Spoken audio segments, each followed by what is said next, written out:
স্বামী ও স্ত্রীর হক সম্পর্কে তথা স্বামী স্ত্রীর অধিকার সম্পর্কে।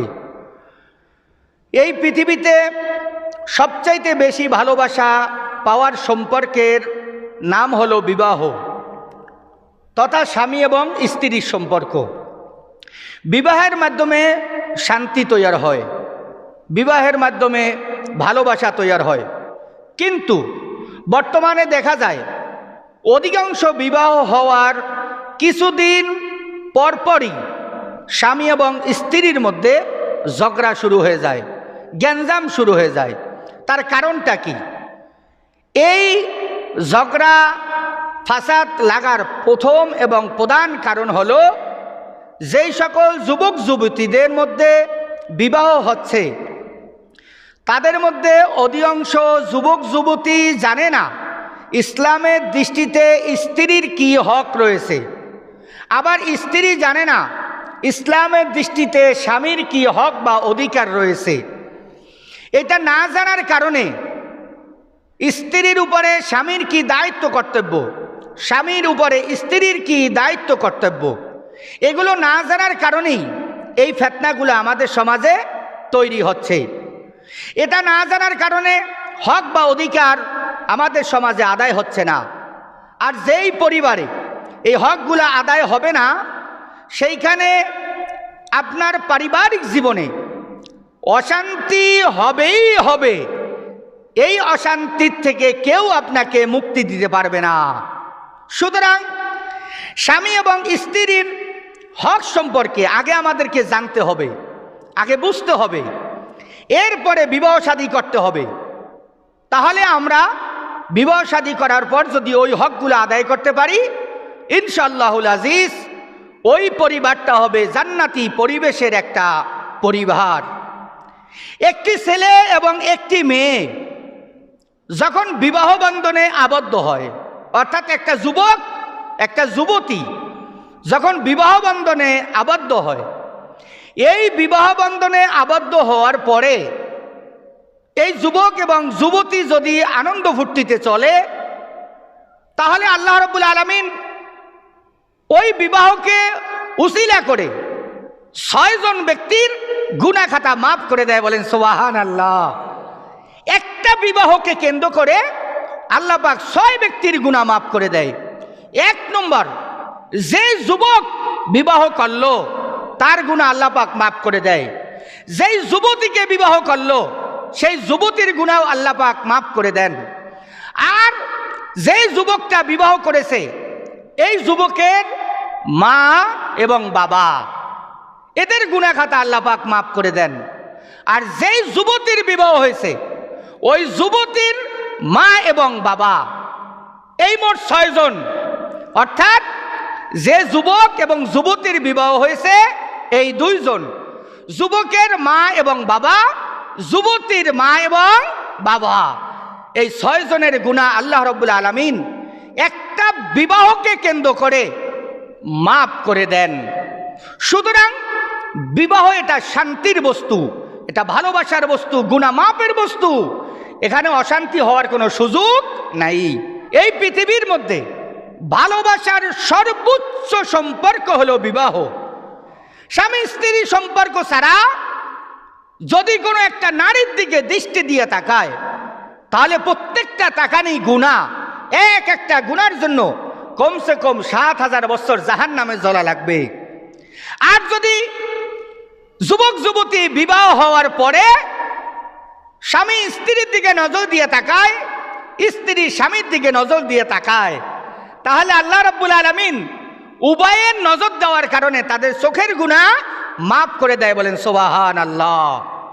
قال النبي صلى الله عليه وسلم إن الرسول إذا نظر إلى امرأته ونظرت إليه, বিশ্বনবী সাল্লাল্লাহু আলাইহি ওয়াসাল্লাম ইরশাদ ফরমান, যখন কোনো স্বামী তার স্ত্রীর দিকে ভালোবাসার নজরে তাকায়, প্রেমের নজরে তাকায়, মোহাব্বতের নজর দিয়ে তাকায়, নাযারাল্লাহু ইলাইহিমা নাযারাতার রাহমা, সাথে সাথে আল্লাহ রাব্বুল আলামিন ওই স্বামী আর স্ত্রীর দিকে আল্লাহর রহমতি নজরটা দিয়ে দেয়, বলেন সুবহানাল্লাহ।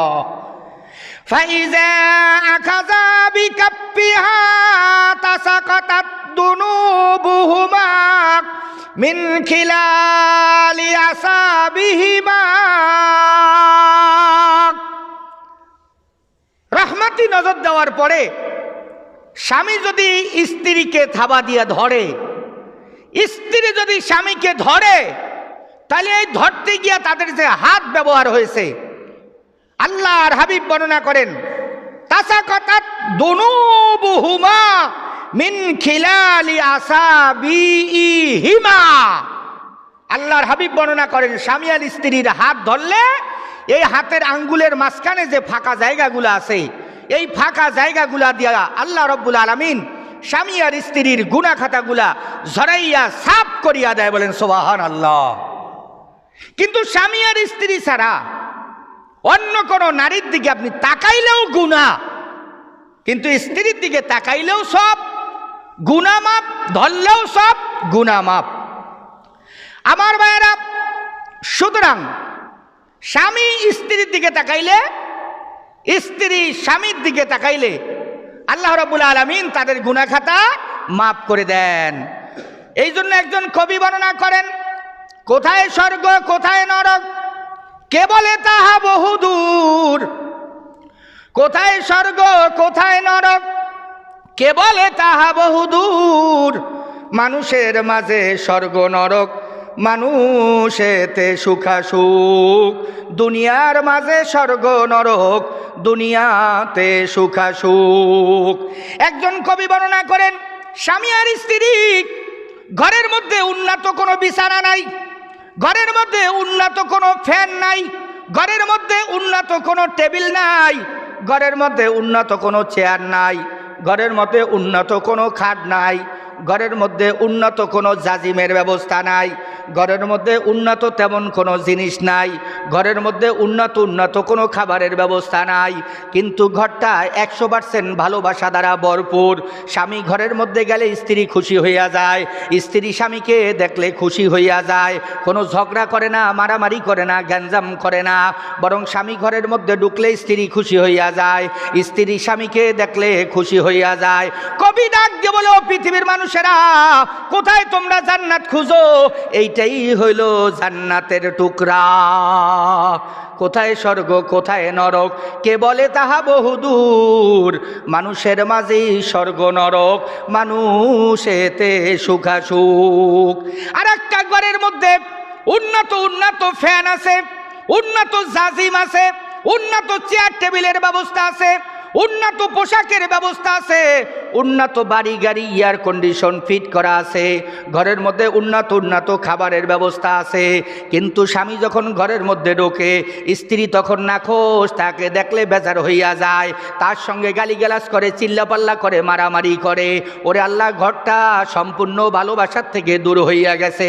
যদিও ঘরের মধ্যে উন্নত খাবারের ব্যবস্থা আছে, উন্নত পোশাকের ব্যবস্থা আছে, উন্নত এয়ার কন্ডিশনের ব্যবস্থা আছে, কিন্তু স্বামী ঘরের মধ্যে আসলে শুধু গ্যাঞ্জাম আর গ্যাঞ্জাম, গ্যাঞ্জাম আর গ্যাঞ্জাম। স্বামী স্ত্রী মোটে মিলে না, মোটে সম্পর্ক ভালো না।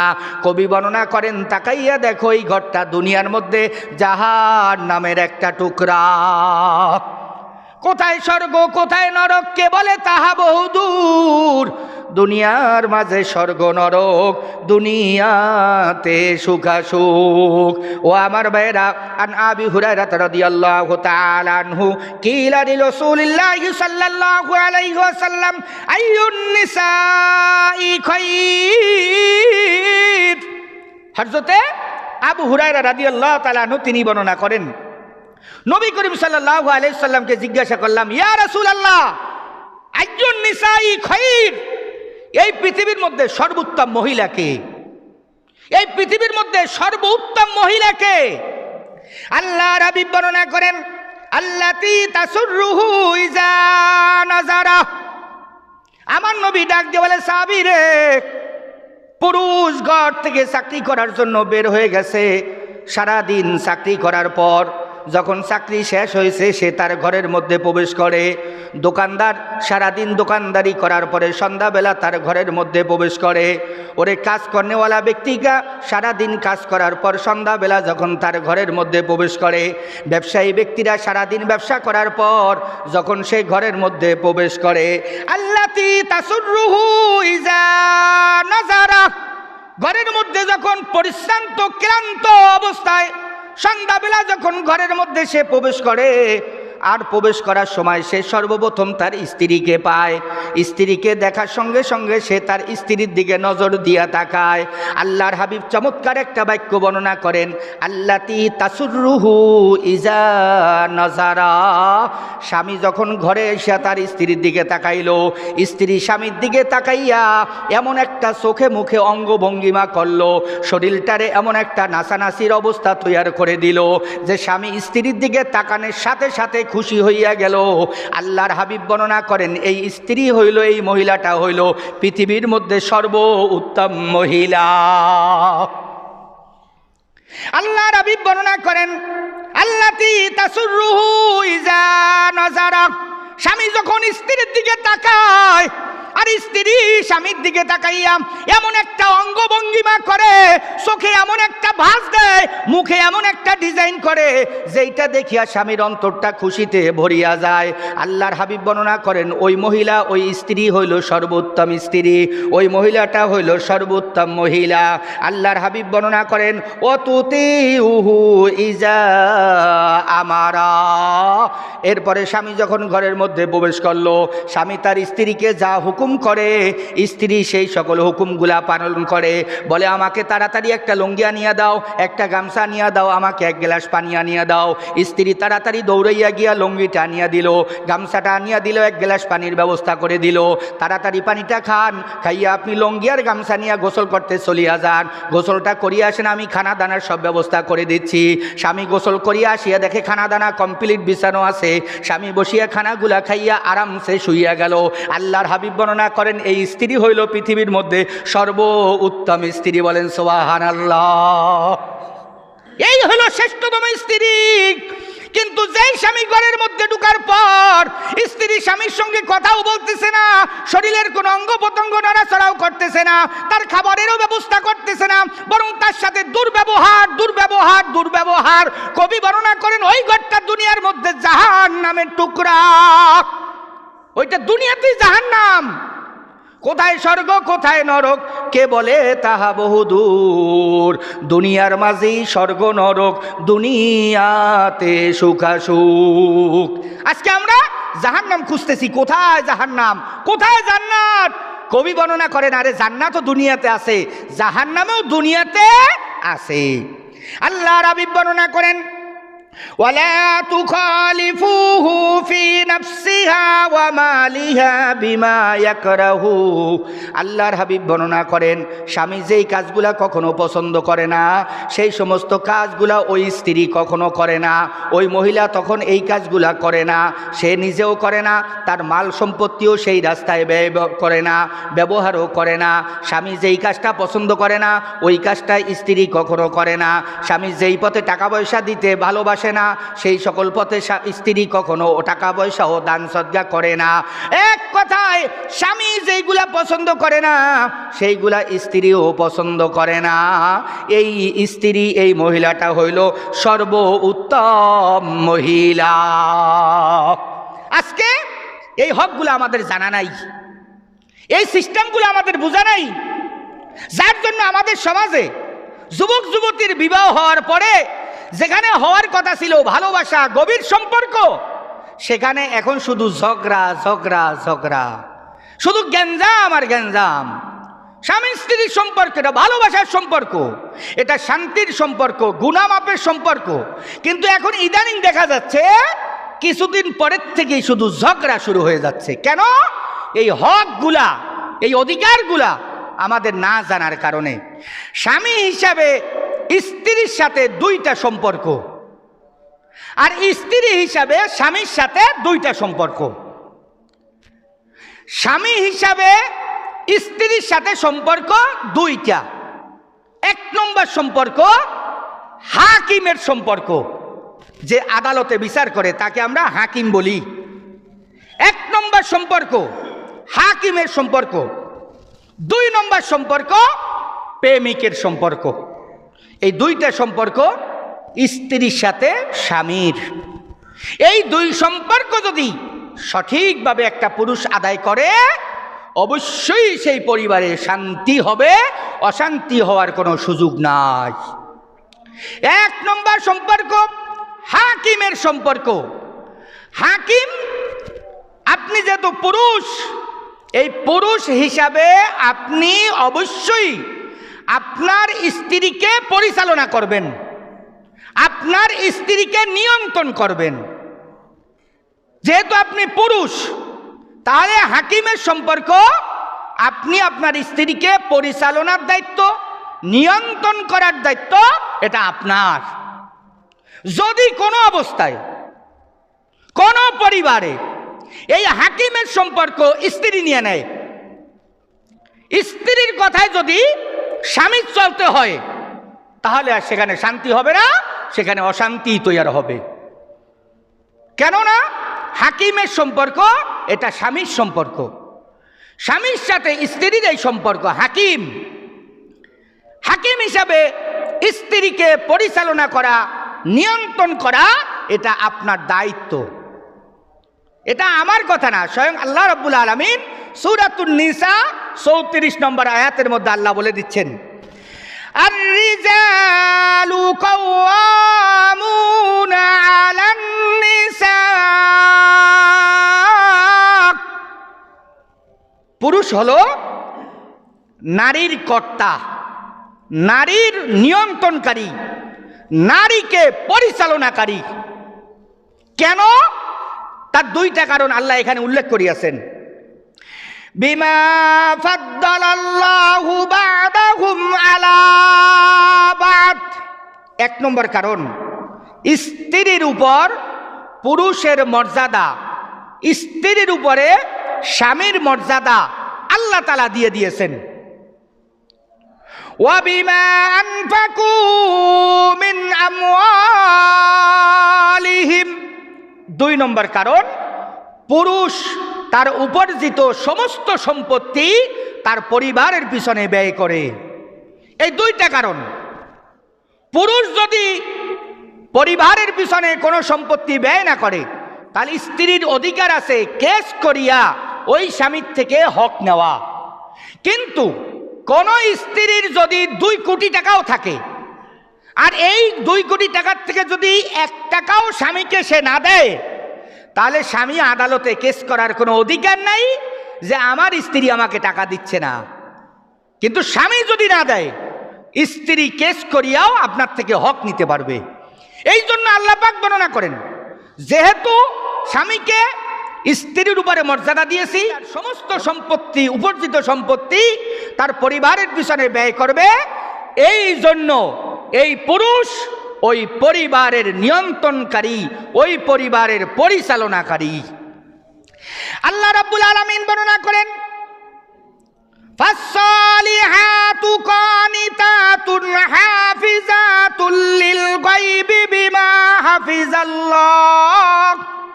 সুতরাং যারা পুণ্যবতী রমণী, যারা পুণ্যবতী স্ত্রী, তারা কি করবে? তারা তাদের গোপন অঙ্গগুলা ঢেকে রাখবে। যেই গোপন অঙ্গগুলা স্বামী ছাড়া অন্য কাউকে দেখানো হারাম, এগুলো সে ঢেকে রাখবে। বিমা হাফিজাল্লাহ, যেইগুলা স্বয়ং আল্লাহ ঢাকিয়ে দিয়েছেন। যেই সমস্ত অঙ্গ প্রত্যঙ্গ স্বয়ং আল্লাহ ঢাকিয়ে দিয়েছেন, ওই সকল অঙ্গ প্রত্যঙ্গ এই পুণ্যবতী স্ত্রী, পুণ্যবতী মহিলা সে ঢেকে রাখবে। ওয়াল্লাতী তাখাফুনা নুশুজাহুন্না। এরপরে আল্লাহ রাব্বুল আলামিন বর্ণনা করেন, যদি তুমি আশঙ্কা করো, ভয় করো যে তোমার স্ত্রী তোমার অবাধ্য হয়ে যাচ্ছে, তোমার স্ত্রী তোমার কথা শোনে না অথবা শুনতেছে না, আল্লাহ পাক বর্ণনা করছেন ফাইজুহুন্না। তাহলে তোমার দায়িত্ব কি স্বামী হিসেবে? তোমার স্ত্রীকে ওয়াজ করো, সৎ উপদেশ দাও, তাকে বারবার ওয়াজ করো। এশার নামাজের পরে ঘরের মধ্যে বসো, বসে স্ত্রীকে বুঝাও। 1 দিন 2 দিন 7 দিন পর্যন্ত বুঝাচ্ছ, বুঝানোর পরও তোমার স্ত্রী বুঝে না, সে উল্টা পথে চলে যায়। আল্লাহ রাব্বুল আলামিন বর্ণনা করেন, ওয়াহজুরুহুন্না ফিল মাদাজি। তাহলে 2 নম্বর তরিকা গ্রহণ করবে। 2 নম্বর তরিকা কি? যে তোমাকে তো আমি বুঝাইলাম, তুমি বুঝতেছো না, তাহলে আজকের থেকে বিছানা আলাদা, আমি আর তোমার সাথে থাকবো না, আমি আমার বিছানায় থাকবো, তুমি তোমার বিছানায় থাকবে। এভাবে অনেক দিন চলে যাওয়ার পরে দেখলেন যে স্ত্রী এখনো বুঝে না, এখনো সে সঠিক রাস্তায় আসতেছে না, এখনো সে ইসলামের কথাগুলো মানতেছে না। তাহলে কি করবেন? আল্লাহ পাক এর পরের তরিকা বর্ণনা করতেছেন, ওয়াদরিবুহুন্না। 3 নম্বর তরিকা, তুমি তোমার স্ত্রীকে মৃদু প্রহার করবা, মৃদু শাসন করবা। এই শাসনটা করতে গিয়ে তার উপরে জুলুম করবা না, অত্যাচার করবা না, তাকে মৃদু প্রহার করবা। মৃদু প্রহারটা কি? একটা উদাহরণ দিলে আপনারা বুঝবেন। একটা ড্রাইভার, সে একটা গাড়িকে পরিচালনা করতে গিয়ে ওই গাড়িটাকে যতটুকু তার শাসন করা দরকার ততটুকু সে শাসন করে, যতটুকু নিয়ন্ত্রণ করা দরকার ততটুকু সে নিয়ন্ত্রণ করে, যতটুকু পরিচালনা করা দরকার ড্রাইভার হিসাবে গাড়িটাকে ততটুকু পরিচালনা করে। ঠিক তেমনিভাবে আপনি পুরুষ হিসাবে আপনার স্ত্রীকে পরিচালনা করা, নিয়ন্ত্রণ করার জন্য যতটুকু একজন ড্রাইভার গাড়ির সাথে ব্যবহার করে ঠিক ততটুকু আপনি আপনার স্ত্রীর সাথে করতে পারবেন, এর চাইতে বেশি করতে পারবেন না। স্ত্রী আপনার কথা শোনে না, সেই জন্য আপনি তাকে মারধর করি তার চেহারা পাল্টাই দিলেন, এটা হবে না। মৃদু প্রহার করতে পারবেন। আমার ভাইয়েরা, যদি এই মৃদু প্রহার করার পর আপনার স্ত্রী সঠিক রাস্তায় এসে যায়, আপনার স্ত্রী যদি সঠিকটা বুঝে যায়, তাহলে আপনি তার সাথে কি ব্যবহার করবেন? আল্লাহ রাব্বুল আলামিন বলে দিচ্ছেন, ফাইন আতানাকুম ফালা তাবগু আলাইহিন্না সাবিলা। তাহলে এরপর থেকে তুমি আর তোমার স্ত্রীর সাথে কোনো অবস্থায় খারাপ ব্যবহার করতে পারবা না, অন্য কোনো পথ দিয়া তাহাকে তালাক দেওয়ার ব্যবস্থা করবা না। সে যেহেতু সঠিক লাইনে এসে গেছে, এখন আর তার উপরে কোনো টর্চারিং করা যাবে না, তাকে ওইভাবে আর কোনো ধরনের শাসন করা যাবে না, বরং তাকে এখন তোমার কাছে রাখার ব্যবস্থা করবে। সুতরাং স্বামীর সাথে স্ত্রীর 1 নম্বর সম্পর্ক হাকিমের সম্পর্ক। হাকিম যেভাবে হুকুম করে, পুরুষ তার স্ত্রীকে এইভাবে হুকুম করবে, পরিচালনা করবে, নিয়ন্ত্রণ করবে। কেন? আর এক হাদিসের মধ্যে বিশ্বনবী সাল্লাল্লাহু আলাইহি ওয়াসাল্লাম ইরশাদ ফরমান, ক্বালান নবী সাল্লাল্লাহু আলাইহি ওয়াসাল্লাম আলা কুল্লুকুম রাইন। আল্লাহর হাবিব বর্ণনা করেন, প্রত্যেকের ব্যাপারে দায়িত্বশীল। তোমরা প্রত্যেকেই এক একজন অভিভাবক। কিয়ামতে আল্লাহর কাঠগড়ায় তোমাদের দায়িত্ব সম্পর্কে জিজ্ঞাসা করা হবে, তোমাদের দায়িত্ব সম্পর্কে আল্লাহর কাঠগড়ায় জবাবদিহিতা করা লাগবে। আর রাজুলু রাইন আলা আহলি বাইতিহি ওয়া হুয়া মাসউলুন আন রাইয়াতিহি। আল্লাহর হাবিব বর্ণনা করেন, একজন পুরুষ তার পরিবারের দায়িত্বশীল ব্যক্তি, একজন পুরুষ তার পরিবারের কর্তা। এই পরিবারের স্ত্রী কি করছে, ছেলে কি করছে, মেয়ে কি করছে, এই ব্যাপারে কিয়ামতের ময়দানে স্ত্রীকে জিজ্ঞাসা করা হবে না, ছেলেকে জিজ্ঞাসা করা হবে না, বরং স্বামীকে জিজ্ঞাসা করা হবে, তোমার স্ত্রীকে তুমি পর্দায় রেখেছিলে কিনা, তোমার স্ত্রীকে হালাল খাওয়াইছিলে কিনা, তোমার স্ত্রীকে শরিয়ত বুঝাইছিলে কিনা, জবাব দিয়ে যাও। পুরুষ হিসাবে কিয়ামতের ময়দানে আল্লাহর কাঠগড়ায় আপনাকে জবাবদিহিতা করা লাগবে। এই কারণে একজন পুরুষ হাকিম হিসাবে তার পরিবারকে পরিচালনা করবে। এখন পুরুষ হাকিম হিসাবে তার পরিবারকে পরিচালনা করতে গিয়ে যদি স্ত্রী হাকিম হয়ে যায়, স্ত্রী যদি স্বামীকে না মানে, তাহলে ওই পরিবারের অশান্তি আর দূর হবে না। যেই সমাজে, যেই পরিবারে, যেই দেশের মধ্যে এই নারী নেতৃত্ব চলতেছে, যেই পরিবারের মধ্যে তার স্ত্রী পরিবারকে পরিচালনা করতেছে, যেই সমাজের মধ্যে নারী নেতৃত্ব দিয়া সমাজকে পরিচালনা করতেছে, যেই দেশের মধ্যে নারী নেতৃত্ব দিয়া ওই দেশকে পরিচালনা করতেছে, কসমিন কালেও এই পরিবারে, এই সমাজে, এই দেশের মধ্যে শান্তি আসবে না, শান্তির তালেব্য সহ খুঁজিয়া পাওয়া যাবে না।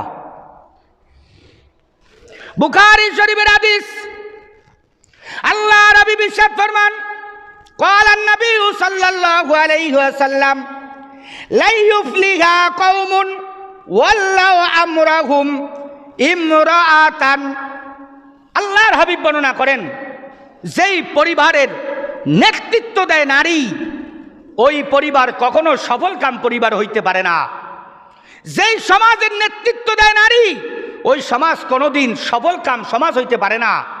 যেই দেশের নেতৃত্ব দেয় নারী, ওই দেশ কোনোদিন সফলকাম দেশ হইতে পারে না।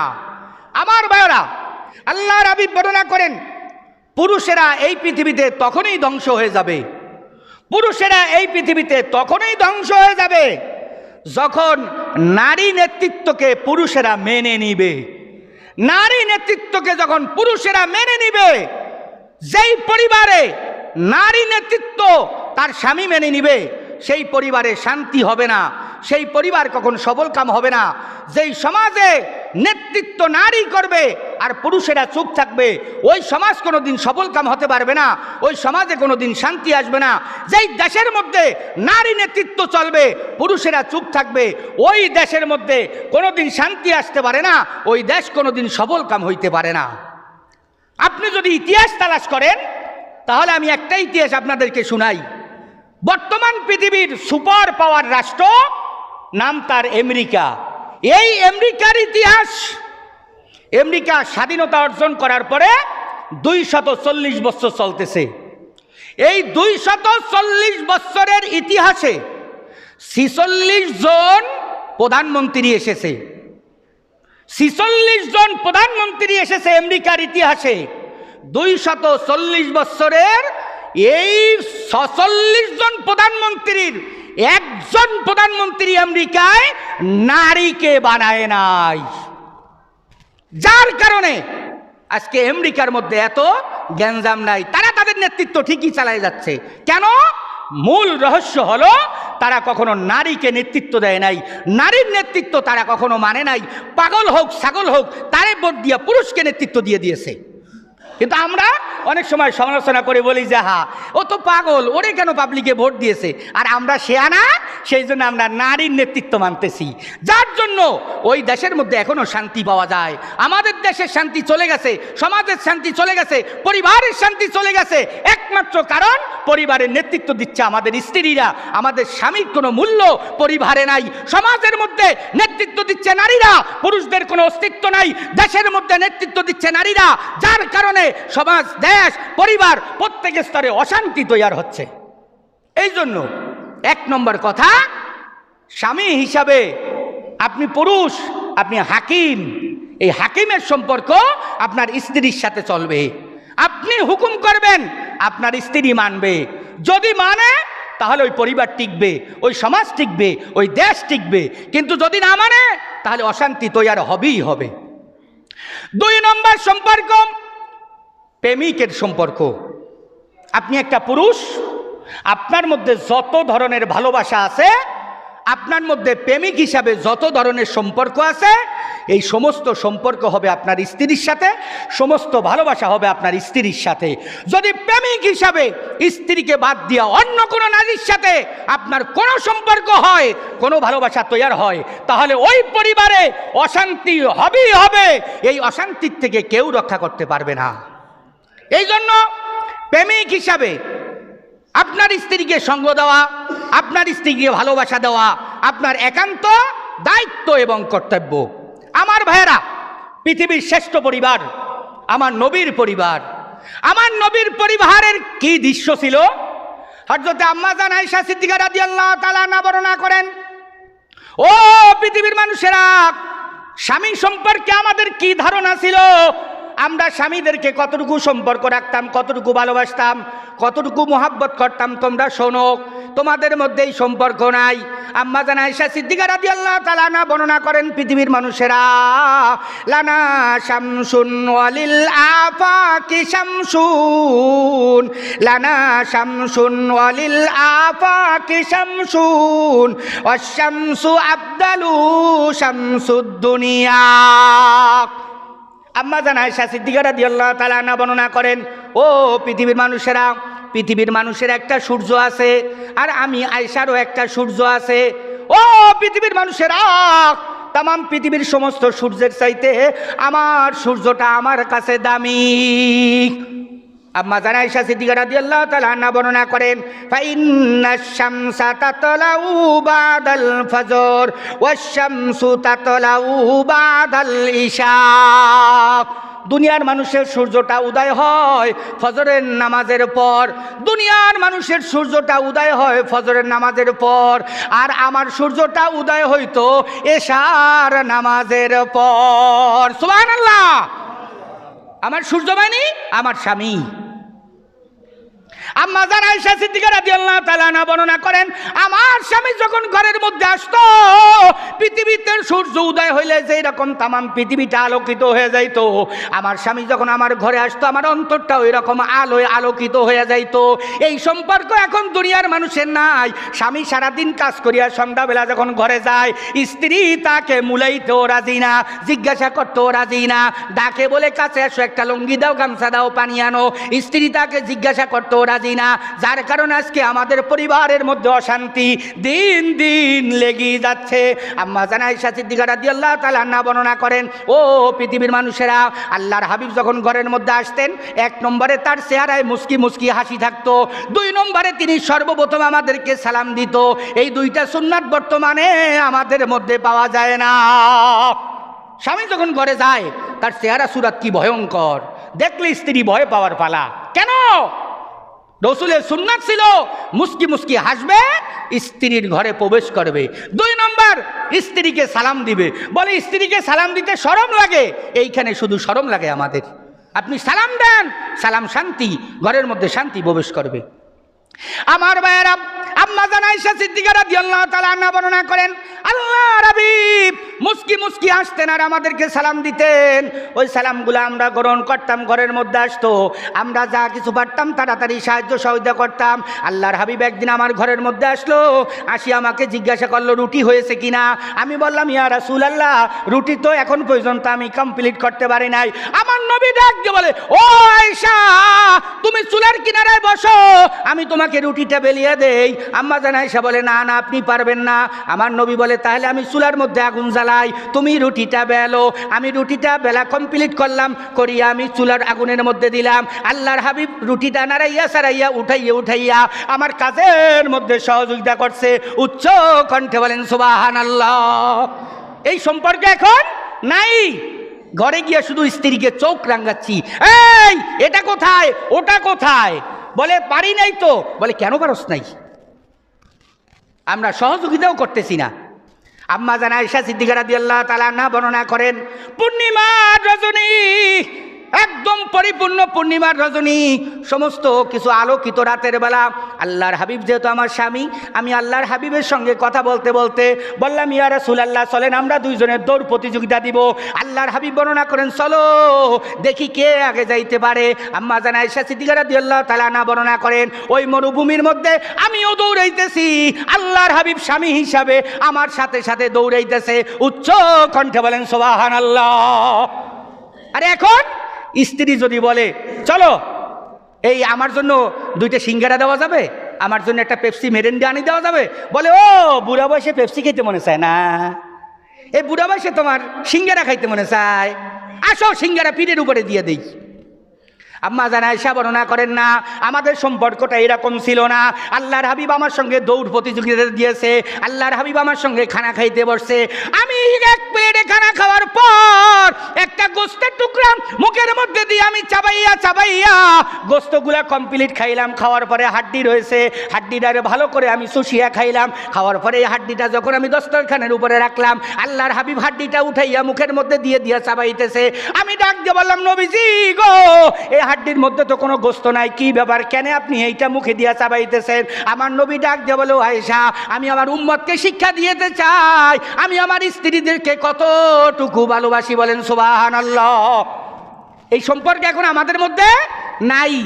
স্ত্রী যেই গ্লাসে পানি খাইছে ওই গ্লাসে আমি পানিই খাই না। বলি সাবধান, আমার গ্লাস 2-4 বার ধৌত করে তারপরে আমার কিনারায় আনবি। ভালোবাসা থাকবে কোথা দিয়া? এই জন্য আজকে স্বামী স্ত্রীর মধ্যে শুধু গেঞ্জাম আর গেঞ্জাম। আসেন, এই জন্য 2 নম্বর সম্পর্কের কথা বলেছি। স্বামী হিসাবে প্রেমিক এর সম্পর্ক পরিপূর্ণ স্ত্রীর সঙ্গে দিতে হবে। আমার ভাইয়েরা, عن أبي مسعود رضي الله تعالى عنه قال رسول الله صلى الله عليه وسلم إذا أنفق الرسول على أهله يحتسبها فهو له صدقة।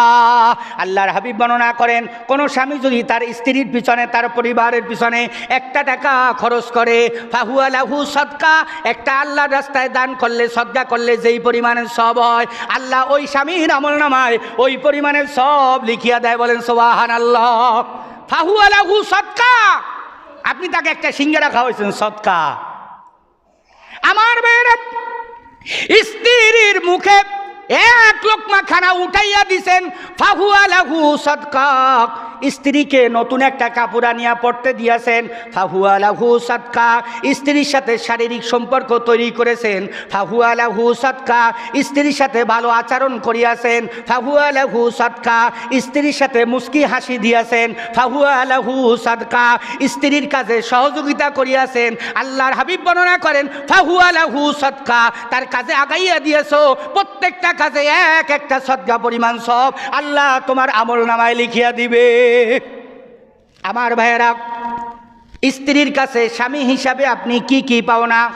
স্ত্রীর কাছে একজন স্বামী কি কি পাইবে? আমার ভাইয়েরা, আল্লাহর হাবিবকে জিজ্ঞাসা করা হইল, ইয়া রাসূলুল্লাহ, একজন স্বামী স্ত্রীর কাছে কি কি পাইবে? ও আমার ভাইয়েরা, স্ত্রীর কাছে একজন স্বামী কি কি পাইবে? আমার নবী ডাক দিয়ে বলে, ও আমার সাহাবীরা, স্বামীর হক যদি বর্ণনা করি, এটা বর্ণনা করে কোনোদিন শেষ করা যাবে না, এটা কোনোদিন শেষ হবে না। শোনো রে আমার সাহাবারা, এই দুনিয়ার মধ্যে যদি আমি কোনো মানুষকে দিয়া কোনো মানুষকে সেজদা করতে বলতাম, তাহলে আমি সর্বপ্রথম স্ত্রীদেরকে বলতাম, তোমরা তোমাদের স্বামীদেরকে সেজদা করো, কারণ স্বামীর হক কোনোদিন তোমরা শেষ করতে পারবা না। আল্লাহর হাবিব এক হাদিসের মধ্যে বর্ণনা করেন, লাউ কানা মিন কারনিহি ইলা কদামিহি সাদীদ ফালাহিসাতুহু মা উদ্দি শুকরাহু। আল্লাহর হাবিব বর্ণনা করেন, স্বামীর শরীরটা যদি রোগাক্রান্ত হইয়া পচিয়া সমস্ত শরীরের গোস্তগুলা খুলিয়া যদি পুইজে পরিণত হইয়া যায়, স্বামীর শরীরটা যদি পুইজ দ্বারা ভরপুর হইয়া যায়, স্ত্রী যদি তার হাতের দ্বারা এগুলা ওয়াশ করে, পরিষ্কার করে, করার পরও দেখে তার হাতটা নষ্ট হইয়া গেছে, আল্লাহর হাবিব বর্ণনা করেন, ও পৃথিবীর মানুষেরা, স্ত্রী যদি তার মুখ দ্বারা এগুলা সাফ করে, স্ত্রী যদি তার জিহ্বা দ্বারা পুরো স্বামীর শরীরটাকে চাটিয়া চাটিয়া ওই পুইজগুলা সাফ করিয়া দেয়, তারপরও স্বামীর হক কোনোদিন আদায় করতে পারবে না। স্বামীর হক আজকে এগুলো স্ত্রীরা না জানার কারণে পরিবারে অশান্তি তৈরি হচ্ছে। আমার ভাইয়েরা, আল্লাহর হাবিব বর্ণনা করেন, ও আমার উম্মত, আইয়ুমা ইমরাতিন মাতাত ওয়া যাওজুহা আনহা রাদিন দাখালাতিল জান্নাহ। আল্লাহর হাবিব বর্ণনা করেন, কোন একটা স্ত্রী ইন্তেকাল করতে যাচ্ছে, এই সময় যদি স্বামী খুশি হইয়া যায়, স্বামীর অন্তরটা যদি ভরপুর হইয়া যায় ভালোবাসা দ্বারা, 2 চোখ দিয়া যদি পানি আসে, লোকেরা জিজ্ঞাসা করে, কি ব্যাপার, কেন আপনি কান্দাকারি বলেন? বলে, আমার এই স্ত্রীর মতো আর স্ত্রী হয় না, আমার বড় আদরের স্ত্রী ছিল, সবসময় আমার খোঁজ খবর লইতো। স্বামী যদি স্ত্রীর উপরে খুশি থাকে আর এই খুশি অবস্থায় যদি স্ত্রী পৃথিবীর থেকে বিদায় হইয়া যায়, আল্লাহর হাবিব বর্ণনা করেন দাখালাতিল জান্নাহ, ওই স্ত্রী মরতে দেরি হইব, আল্লাহ পাক তারে জান্নাতে ঢুকাইতে দেরি করবে না। আমার ভাইয়েরা, সুতরাং স্বামীর হকগুলা কত তা বিস্তারিত আলাপ আলোচনা করে শেষ করা সম্ভব হয় না। এই জন্য আমার ভাইয়েরা, স্বামীর 1 নম্বর পাওনা, তুমি আমার ঘরে থাকবা, অন্য কারে ঘরে গিয়ে থাকবা না। এই হকটা আজকে অধিকাংশ লোকেরা আমরা আদায় করতেছি না। বিবাহ শাদী হয়েছে, স্বামী বিদেশ চলে গেছে, স্ত্রী এর বাড়ি ওর বাড়ি সের বাড়ি আত্মীয়র বাড়ি যাইতে যাইতে শেষ পর্যন্ত চলেই গেছে। অথচ 1 নম্বর হক ছিল তুমি স্বামীর ঘরে অবস্থান করবা, অন্য কোনো ঘরে যাইতে পারবা না এবং অন্য কোনো পুরুষকে ঘরের মধ্যে প্রবেশ করাইতে পারবা না স্বামীর অনুমতি ছাড়া। 2 নম্বর হক আমার ভাইয়েরা, স্বামীর অনুপস্থিতিতে স্বামীর মাল সম্পদ বাড়ি গাড়ি এটা পাহারা দিবা। এটা ধ্বংস করার অধিকার তোমার নাই, তুমি এটা পাহারা দিয়ে রাখবা।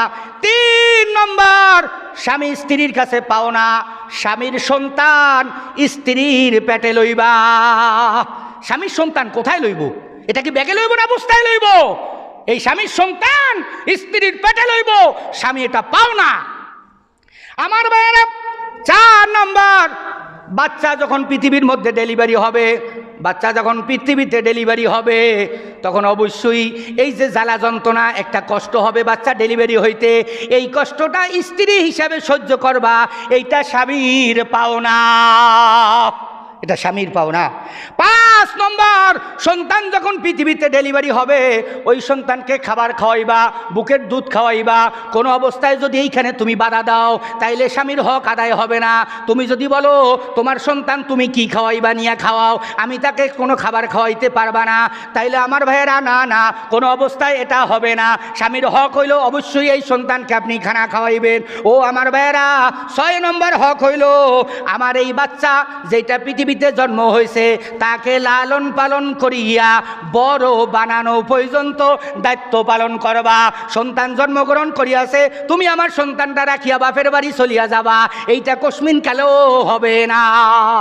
স্বামী পাও না, সন্তান ডেলিভারি হয়েছে, এই সন্তান যতক্ষণ পর্যন্ত বড় না হবে ততক্ষণ পর্যন্ত এই সন্তানকে লালন পালন, তার কাজ কারবার দুনিয়া শিক্ষা দীক্ষা এইগুলা স্ত্রী হিসাবে আমার সন্তানকে তুমি দিবা। আমার ভাইয়েরা, স্ত্রী হিসাবে স্বামীর সাথে সম্পর্ক 2টা। 1 নম্বরে মাহকুমা, অধীনস্থ ব্যক্তি। 2 নম্বরে মাহবুবা, আপনার প্রেমিকা। মাহবুবা, সে আপনার প্রেমিক হিসাবে প্রেমিকাকে যতটুকু ভালোবাসা দেওয়া দরকার ততটুকু দেওয়া। আর মাহকুমা হিসাবে সে আপনার অধীনস্থ। এই অধীনস্থ হিসাবে স্ত্রীর উচিত স্বামীর কথাগুলা অনুকরণ করা। পুণ্যবতী নারী যারা হয় তাদের 1 নম্বর লক্ষণ, পুণ্যবতী নারীর অন্যতম পরিচয় হলো তারা স্বামীর আনুগত্য করবে। নারী নিজ স্বার্থে স্বামীর অনুগত করবে, যদি না করে তাহলে পারিবারিক ব্যবস্থা সমাজ ব্যবস্থা আর টিকবে না, এগুলা দিন দিন ভেঙে যাবে।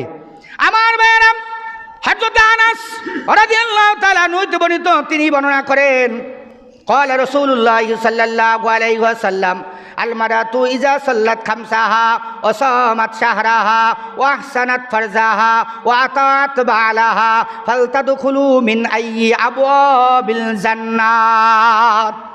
হযরতে আনাস রাদিয়াল্লাহু তাআলা আনহু বর্ণিত, তিনি বর্ণনা করেন, আল্লাহর হাবিব বর্ণনা করেন, ইজা সাল্লাত খামসাহা, নারী যদি 5 ওয়াক্ত নামাজ যথাসময়ে আদায় করে, নারী 5 ওয়াক্ত নামাজ যদি যথাসময়ে আদায় করে, এটা যথাসময়ে আদায় করে না, জোহরেরটা আসরে পড়ে, আসরেরটা মাগরিবে পড়ে, জিজ্ঞাসা করলে এই সমস্যা ওই সমস্যা ওই সমস্যা, দেরি হয়ে যাচ্ছে। আল্লাহর হাবিব বর্ণনা করেন, ইজা সাল্লাত খামসাহা, যেই নারী 5 ওয়াক্ত নামাজ যথাসময়ে আদায় করবে, ওয়াসামাত শাহরাহা, রমজান মাসে 30টা রোজা রাখবে, ওয়া আহসানাত ফারজাহা, নিজের গোপন অঙ্গ প্রত্যঙ্গকে সে সবসময় হেফাজত করবে, ওয়া আতাত বালাহা, হে স্বামীর খেদমত করবে, অনুকরণ করবে, স্বামীর অনুগত করবে। আল্লাহর হাবিব বর্ণনা করেন, কিয়ামতের ময়দানে সে আল্লাহর জান্নাতের যে কোনো একটা দরজা দিয়া জান্নাতের মধ্যে প্রবেশ করবে। আমার ভাইয়েরা, সুতরাং স্বামীর অনুগত থাকতে হবে।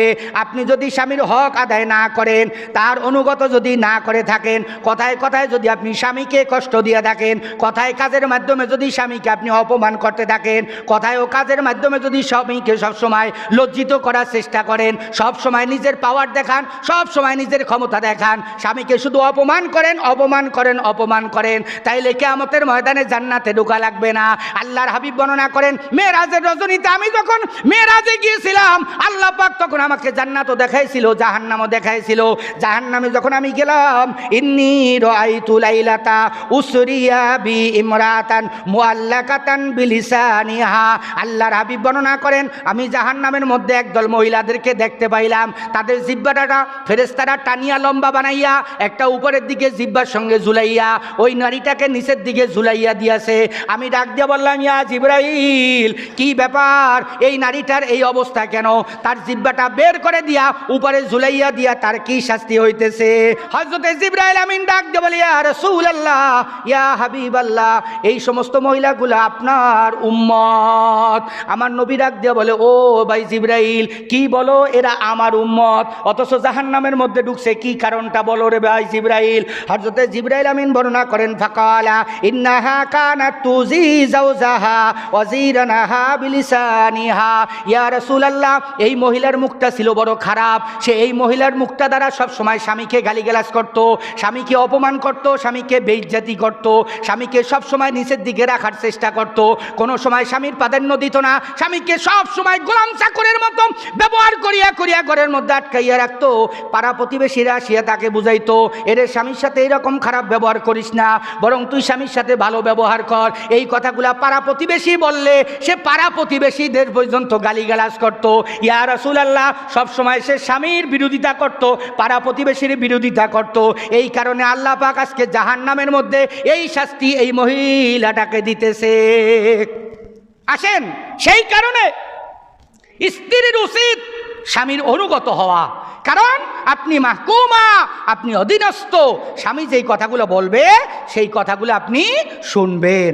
আর 2 নম্বর সম্পর্ক, মাহবুবা, প্রেমিকা হিসাবে একজন স্ত্রী একজন মহিলার মধ্যে যতটুকু ভালোবাসা আছে, ওই ভালোবাসাটা সম্পূর্ণ স্বামীকে দিতে হবে। স্বামী ছাড়া যদি অন্য কোথাও কোনো কারণে কোনো লাইনে কোনো রকম ত্রুটি করেন, তাহলে ওই পরিবারে কোনো দিন শান্তি আসবে না। অধীনস্থ হিসাবে একজন স্ত্রীর দায়িত্ব, কর্তব্য, স্বামীর হুকুম, স্বামীর কথাগুলা পরিপূর্ণ পালন করার চেষ্টা করা, স্বামীর আনুগত থাকা, এটা ভদ্র মহিলার অভ্যাস। স্বামী কোনো হুকুম দিলে এটা পালন করা, এটা ভদ্র মহিলার অভ্যাস। আর স্বামীর আনুগত না থাকা, এটা অভদ্র, নিচু ও চরিত্রহীন মহিলার অভ্যাস। বুখারী শরীফ 304 নম্বর হাদিস, হযরতে আবু সাঈদ খুদরি রাদিয়াল্লাহু তাআলা হতে বর্ণিত, তিনি বর্ণনা করেন, নবী করিম সাল্লাল্লাহু আলাইহি ওয়াসাল্লাম একবার ঈদুল আজহারের নামাজ পড়ানোর জন্য বাড়ির থেকে বের হইলেন। ঈদগাহের দিকে আল্লাহর হাবিব যাবেন, ঘর থেকে বের হইয়া ঈদগাহের দিকে রওনা দিলেন। ফামাররা আলান নিসা, আল্লাহর হাবিব যখন যাইতেছিলেন, রাস্তার পাশে অনেক মহিলাদেরকে তিনি দেখতে পাইলেন। ওই মহিলাদের পাশ দিয়ে আল্লাহর হাবিব যাইতেছিলেন। ফাকালা ইয়া মাশারান নিসা তাসাদ্দাকনা, আল্লাহর হাবিব বর্ণনা করলেন, ও মহিলারা, তোমরা বেশি বেশি সদকা করো, তোমরা বেশি বেশি সদকা করো, তোমরা বেশি বেশি সদকা করো। ফাইন্নী উরিতুকুন্না আকসারা আহালিন নার, কেননা আমি যখন মেরাজে গিয়েছিলাম, মেরাজে যাওয়ার পরে আল্লাহ রব্বুল আলামিন আমাকে জান্নাতও দেখাইয়াছে, জাহান্নামও দেখাইয়াছে।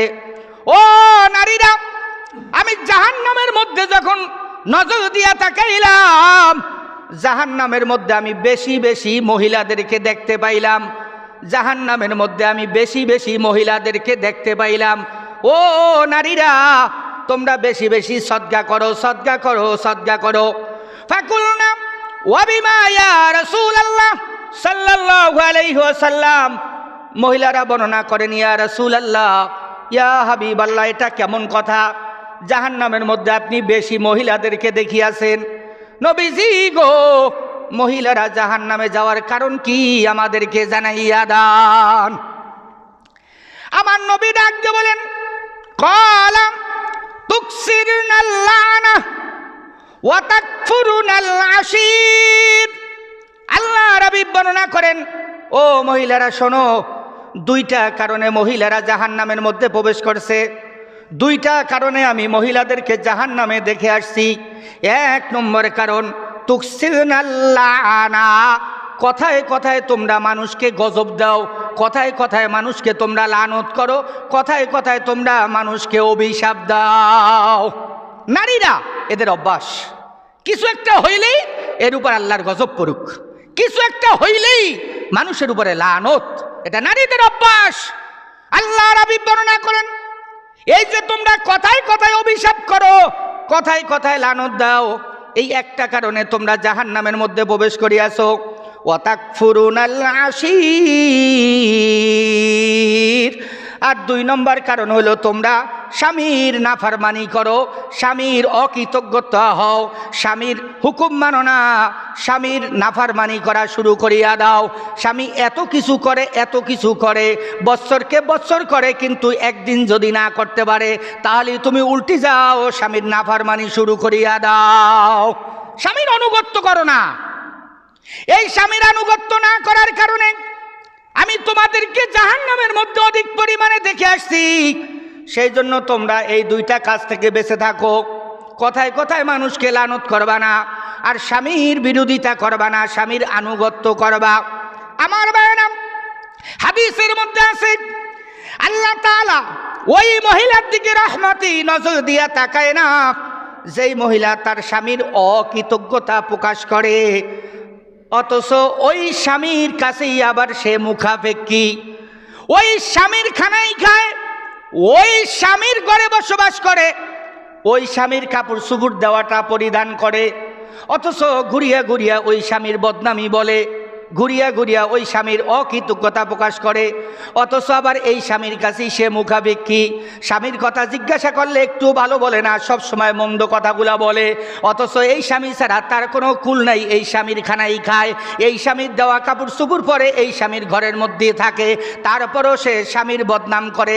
আল্লাহর হাবিব বর্ণনা করেন, এই স্ত্রীর দিকে আল্লাহ রব্বুল আলামিন রহমতি নজর দিয়া তাকায় না। ওই মহিলা এই পৃথিবীর মধ্যে সবচাইতে অভিশপ্ত, সবচাইতে বেশি লানতপ্রাপ্ত, যেই মহিলা স্বামীর বিনা অনুমতিতে স্বামীর ঘর থেকে বের হইয়া যায়, আর ঘুরিয়া ঘুরিয়া ঘুরিয়া ঘুরিয়া শুধু স্বামীর বদনাম করে, ঘুরিয়া ঘুরিয়া শুধু স্বামীর বদনাম করে, স্বামীর অনুমতি না লইয়া ঘর থেকে বের হইয়া যায়, স্বামীর আনুগত্য করে না, স্বামীর হুকুম মানে না, ঘুরিয়া ঘুরিয়া সে স্বামীর বদনাম করে। আল্লাহর হাবিব বর্ণনা করেন, এই স্ত্রী, এই মহিলাটা পৃথিবীর মধ্যে সবচাইতে অভিশপ্ত মহিলা। ইবনে মাজাহ শরীফ 971 নম্বর হাদিস, হযরত ইবনে আব্বাস রাদিয়াল্লাহু তাআলা আনহু হইতে বর্ণিত, তিনি বর্ণনা করেন, সালাসাতুল্লা তারতাফিউ সালাতুহুম ফাওকা রুউসিহিম শিবরা। তিন প্রকার মানুষের নামাজ আল্লাহ রাব্বুল আলামিন কবুল করেন না। তিন প্রকার মানুষের নামাজ আল্লাহ কবুল করবে তো দূরের কথা, ফাওকা রুউসিহিম শিবরা, আল্লাহর হাবিব বর্ণনা করেন, ওই ব্যক্তির মাথার থেকে 1 বিঘাত উপরে এই নামাজটা উঠে না।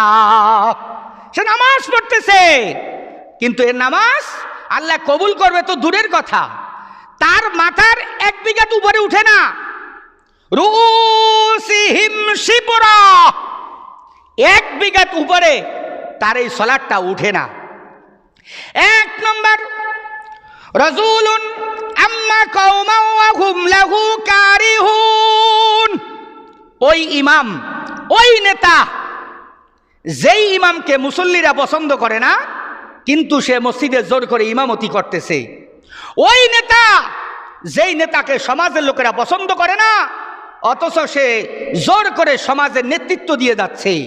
ওই নেতা, যেই নেতাকে জনগণ পছন্দ করে না, অথচ সে রাষ্ট্রের দায়িত্ব পালন করে যাচ্ছে।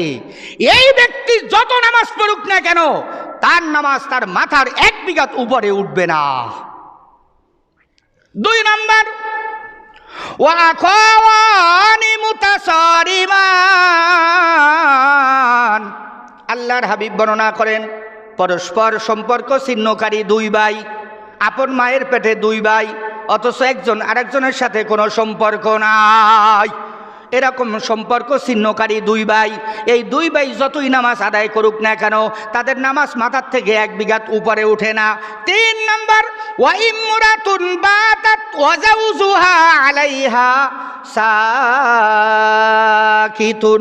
যে নারী তার স্বামীর অসন্তুষ্টি নিয়ে রাত উদযাপন করে, রাত পালন করে, অর্থাৎ একজন স্ত্রী তার স্বামীর উপরে রাগ করে আছে, এই রকম মহিলা সে যত নামাজ পড়ুক না কেন, তার নামাজ আল্লাহ পাকের দরবারে কবুল হয় না।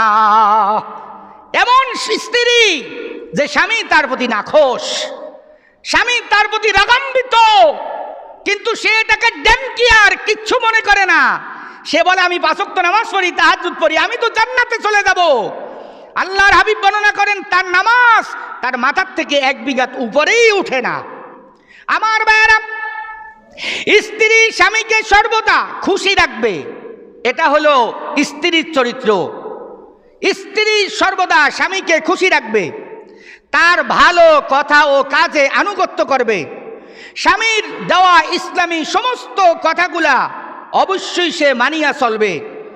স্ত্রী যৌন সুখ দিয়া স্বামীকে সর্বদা তৃপ্ত রাখবে। কোনো বিষয়ে স্বামী যদি রাগ করে, তাহলে অবশ্যই সত্তর সেটা মিটিয়ে নেওয়ার চেষ্টা করবে।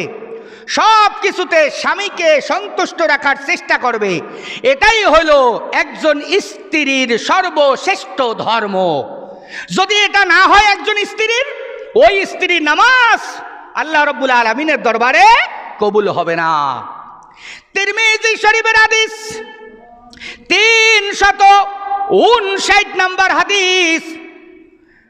আমার ভাইরা, আল্লাহ নবী ইরশাদ ফরমান, আশাদ্দুন নাসি আযাবান ইয়াউমাল কিয়ামা। কিয়ামতের ময়দানে আল্লাহ রাব্বুল আলামিন 2 ব্যক্তিকে সবচাইতে বেশি আযাব দিবে, 2 ব্যক্তিকে সবচাইতে বেশি কষ্ট দিবে। ও আমার ভাইয়েরা, আল্লাহর হাবিব বর্ণনা করেন, 1 নম্বর ব্যক্তি, ইমরাতুন আসাত জাওজাহা। যে নারী তার স্বামীর আনুগত্য করে না, যেই নারী তার স্বামীর আনুগত্য করে না, অবাধ্যতা হয়, অবাধ্যচারণ করে, এই নারীকে কিয়ামতের ময়দানে সবচাইতে বেশি শাস্তি দেওয়া হবে। ওয়া ইমামুন কওমি ওয়া হুম লাহু কারিহুন। আর 2 নম্বরে ওই ব্যক্তি, ওই নেতা, ওই ইমাম, যাকে লোকেরা পছন্দ করে না, অথচ সে নিজে নেতৃত্ব দিয়া চলতেছে। এই 2 ব্যক্তির কিয়ামতের ময়দানে সবচাইতে বেশি আযাব হবে। আসেন আমার ভাইয়েরা, সেই জন্য একজন স্ত্রী হিসাবে স্বামীর সাথে সম্পর্ক মাহকুমা, স্ত্রী স্বামীর অধীনস্থ। স্বামী যে কথাগুলো বলবে, এগুলো স্ত্রী অবশ্যই মানার চেষ্টা করবে। যদি করে, তাহলে ওই পরিবারটা হবে রহমতি পরিবার, বরকতি পরিবার, শান্তির পরিবার। এই পরিবারে জান্নাতি পরিবেশ বিরাজ করবে। এই পরিবারে কখনো ঝগড়া ফাসাদ লাগতে পারে না। আসেন, প্রশ্ন হলো, স্বামীর কাছে স্ত্রী কি কি পাওনা? স্ত্রী হিসাবে স্বামীর কাছে অনেক কিছু পাওনা। অনেক কিছু পাওনার মধ্যে প্রধান পাওনা 2টি। প্রধান পাওনা হলো 2টি। 1 নম্বর পাওনা, শ্বশুর বাড়ির থেকে কোনো কিছু চাইয়া নিবে না। খুব সাবধান, স্ত্রী স্বামীর কাছে অনেক কিছু পাওনা, তার মধ্যে প্রধান পাওনা 2টা। 1 নম্বর পাওনা, শ্বশুর বাড়ির থেকে স্বামী কোনো কিছু চাইয়া নেবে না। 2 নম্বর পাওনা, স্ত্রীর মহারানা যত উল্লেখ করিয়াছেন তা তাকে দিয়ে দিবেন। এই প্রধান 2টা পাওনা স্বামীর কাছে স্ত্রী। 1 নম্বর, শ্বশুর বাড়ির থেকে কোনো কিছু চাইবেন না, কারণ শ্বশুর বাড়িতে জামাইয়ের কোনো পাওনা নাই। শ্বশুর বাড়িতে জামাইয়ের কোনো পাওনা নাই। সুতরাং যেটা পাওনা না সেটা যদি আপনি জোর করে নেন তাহলে এটা অধিকার হবে না, এটা অনধিকার হবে। আর যেখানে অনধিকার হবে ওই পরিবারে শান্তি হবে না। জামাই যদি শ্বশুর বাড়ির থেকে চেয়ে কিছু নেয় তাহলে সেটা যৌতুক নামের মানুষের সাথে কৌতুক করা হবে। এই যৌতুক আমাদের সমাজে প্রত্যেক পরতে পরতে এটা প্রবেশ করে গিয়েছে। এক ক্যান্সার ব্যাধি রূপ ধারণ করেছে এই যৌতুক। আসলে এটা যৌতুক না, এটা মানুষের সাথে কৌতুক করা হচ্ছে। সুতরাং শ্বশুর বাড়ির থেকে জামাই কোনো কিছু চাইতে পারবে না। শ্বশুর বাড়িতে চাওয়া এটা এক ধরনের ভিক্ষা করা। আরে শ্বশুর এই মেয়েটাকে 20 বছর পর্যন্ত লালন পালন করেছে, লক্ষ লক্ষ টাকা খরচ করে তাকে মানুষ বানাইছে, এরপরে তোমার কাছে দিতেছে, তুমি আরো উল্টা সেখানে কিছু চাচ্ছ। এটা তো ভিক্ষা করতেছো। শ্বশুর বাড়ি ভিক্ষা করার চাইতে রাস্তায় ভিক্ষা করা ভালো আমার ভাইরা। সুতরাং শ্বশুর বাড়িতে জামাইয়ের কোনো পাওনা নাই। কিন্তু দুঃখের বিষয়, আদ্য করার আগেই আমাদের দেশে জামাইরা বায়না ধরে, আমাকে কি দিবা, মোটরসাইকেল দিবা, নাকি আমাকে দোকান দিবা, নাকি আমাকে গাড়ি লইয়া দিবা, নাকি আমাকে 5 লাখ টাকা দিবা, আগে এটা ফর্দের মধ্যে লেখাও, তারপরে বিবাহ করব। এটা ফর্দের মধ্যে লেখানো হচ্ছে, অথচ এটা যৌতুক নামের কৌতুক। এটা জামাই শ্বশুর বাড়িতে চাচ্ছে। আমার ভাইয়েরা, জামাইয়ের এই চাহিদা পূরণ করতে গিয়ে শ্বশুর কি করবে? সে তার দামি দামি সম্পত্তিগুলা বিক্রি করে ফেলতেছে, যেহেতু জামাইকে 5 লাখ টাকা দিতে হবে। অথচ এটা তো জামাইয়ের পাওনা ছিল না, সে চেয়ে বসছে। এই 5 লাখ টাকা শ্বশুর দিতে গিয়া তার মূল্যবান সম্পত্তিটা মিরেশ্বরাইতে বিক্রি করে দিছে। মেয়েটাকে বিবাহ দিতে গিয়া দামি দামি জিনিসগুলা বিক্রি করে দিছে, ব্যাংক ব্যালেন্স যা ছিল সেগুলাও শেষ করে দিছে। ও আমার ভাইয়েরা, যদি আপনি এইভাবে চাইয়া শ্বশুর বাড়ির থেকে কোনো কিছু লন, তাইলে ওই পরিবারে কোনো দিন শান্তি হবে না। কারণ কি? কারণ আপনার বউ আপনাকে চিনে, আপনাকে জানে। আপনার বউ জানে তোমার কাছে আমাকে বিবাহ দিতে গিয়া আমার বাবা ওই দামি জমিটা বিক্রি করে আজকে খয়রাতি হয়ে গেছে, ফকির হয়ে গেছে। তোমাকে 5 লাখ টাকা দিতে গিয়া, তোমার চাহিদা পূরণ করতে গিয়া আমার বাবা আজকে গরিব হইয়া গেছে। ও আমার ভাইয়েরা, আপনার স্ত্রী কিন্তু এই ঘটনাটা জানে। আপনি যে 5 পদ ফার্নিচার চেয়ে নিয়েছেন, আপনি যে বড় বড় ফ্রিজ চেয়ে নিয়েছেন, এটা কিন্তু আপনার স্ত্রী জানে। ওই যেই স্ত্রী জানে, সেই স্ত্রী কেমন সম্মান করবে আপনাকে একটু খবর লইয়া দেখবেন। যেই স্ত্রী এই ঘটনাগুলা জানে, ওই সংসারে কোনো দিন শান্তি হয় না। শুধু আপনার স্ত্রী জানে না, এই ঘটনাটা স্ত্রী জানে। আপনার যদি শালি থাকে সেও জানে, আপনার যদি শালা থাকে সেও জানে। এই কারণে শালায় আর দুলাভাইকে সম্মান করে না, শালি দুলাভাইকে সম্মান করে না। কারণ জানে আমার ওই দুলাভাই কেমন দুলাভাই। আরে আমার বোনকে বিবাহ করার সময় আমার বাবাকে খয়রাতি বানাই দিয়েছে, আমার বাবার থেকে লক্ষ লক্ষ টাকা নিয়ে আজকে সে নিজে ধনী হইয়া গিয়েছে, কিন্তু এর বিনিময় আমরা তো খয়রাতি হইয়া গিয়েছি। এই কারণে ওই পরিবারের মধ্যে আর কোনোদিন শান্তি নসিব হয় না। 2 নম্বর, স্ত্রী স্বামীর কাছে পাওনা। স্ত্রীর মহারানা যত উল্লেখ করেছেন তা আপনি তাকে দিয়ে দিতে হবে। এখানে কোনো গরিমসি করা যাবে না। একজন স্ত্রী যেমন স্বামী ছাড়া পরিপূর্ণ নয়, ঠিক তেমনি ভাবে একজন স্বামীও স্ত্রী ছাড়া পরিপূর্ণ নয়। তাই তো সৃষ্টিগতভাবেই আল্লাহ তাআলা একজনকে অপরজনের মুখাপেক্ষী সহায়ক হিসাবে সৃষ্টি করেছেন। আল্লাহ পাক সেই জন্য একজন আদম আলাইহিস সালামকে তৈরি করে পরিপূর্ণ করেন নাই, বরং তার থেকে একজন হাওয়া আলাইহিস সালামকে তৈরি করে আল্লাহ রাব্বুল আলামিন সৃষ্টি জগৎকে পরিপূর্ণ করে দিয়েছেন। সূরাতুন নিসা 1 নম্বর আয়াত, যেই আয়াতটা আমরা অধিকাংশ সময় বিবাহের আকদ দিতে গিয়া এটা তেলাওয়াত করি। আপনারা খেয়াল করলেও দেখবেন হুজুরে এই আয়াতটাই তেলাওয়াত করে ওখানে। সূরাতুন নিসা এক নম্বর আয়াত আল্লাহ পাক বর্ণনা করেন, ইয়া আইয়ুহান নাসু তাকু রাব্বাকুমুল্লাযী খালাকাকুম মিন নাফসিন ওয়াহিদাতিন ওয়া খালাকা মিনহা যাওজাহা ওয়া বাসসা মিনহুমা রিজালান কাসীরান ওয়া নিসা। আল্লাহ পাক বর্ণনা করেন, ইয়া আইয়ুহান নাস, হে মানুষেরা, তোমরা আল্লাহ রাব্বুল আলামিনকে ভয় করো। আল্লাযী খলাকাকুম মিন নাফসিন ওয়াহিদা, যে আল্লাহ রাব্বুল আলামিন তোমাদেরকে একটা নফস দিয়া তৈয়ার করিয়াছে, একটা আত্মা দিয়া তৈয়ার করিয়াছে।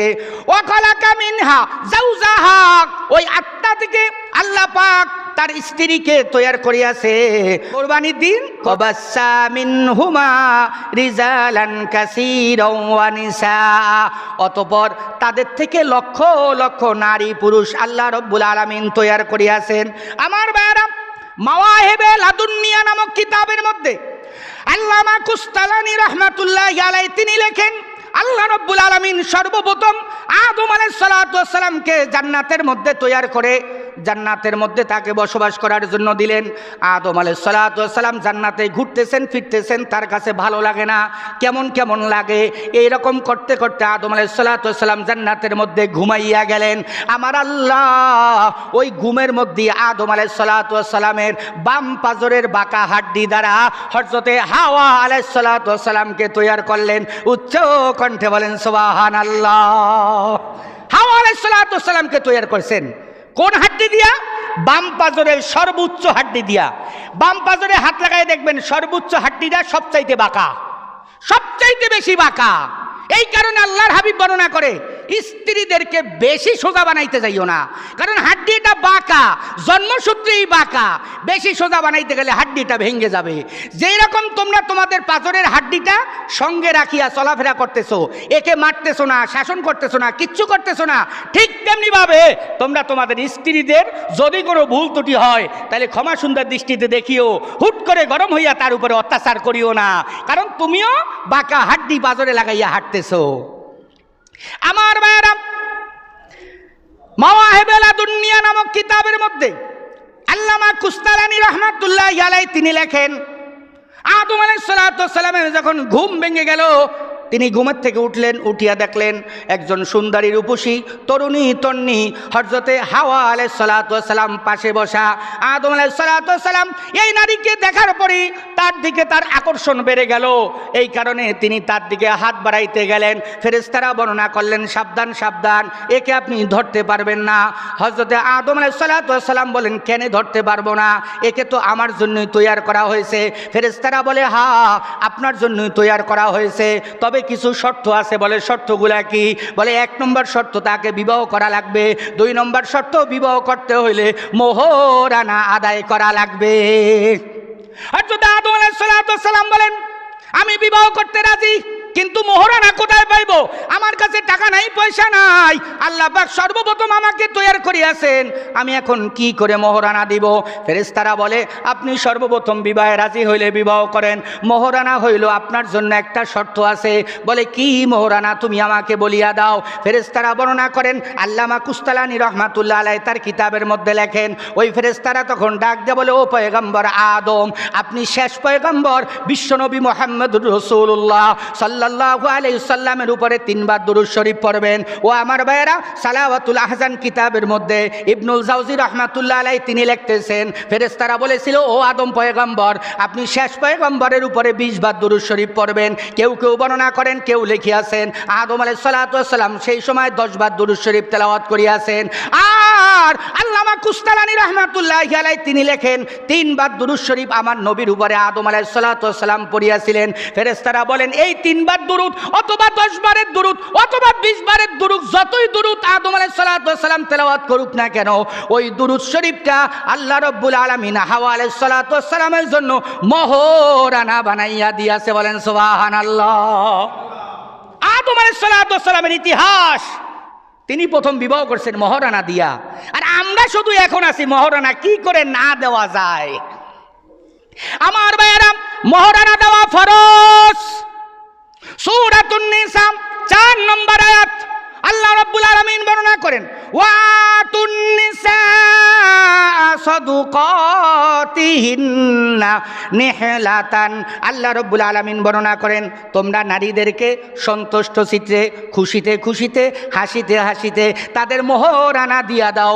এই মোহরানা দেওয়া তোমাদের জন্য ফরজ। হাসিতে দিয়ে দাও। স্ত্রী তোমার কাছে কেন চাইবে? এটা তো তার পাওনা, তুমি তার মোহরানা তাকে দিয়ে দাও। কিন্তু আমার ভাইয়েরা, আজকাল আমাদের দেশে বিয়ার সময় দেখবেন লক্ষ লক্ষ টাকা কাবিন নামা লেখানো হচ্ছে, লক্ষ লক্ষ টাকা কাবিনের মধ্যে লেখানো হচ্ছে, কিন্তু দেওয়া হচ্ছে না। কি বলেন? দেওয়া হচ্ছে? দেওয়া হচ্ছে না। আপনাদের গায়ে লাগতেছে, ঠিক না? আমি আমার হক কথাগুলো বলতেছি, গায়ে লাগলে কিচ্ছু করার নাই।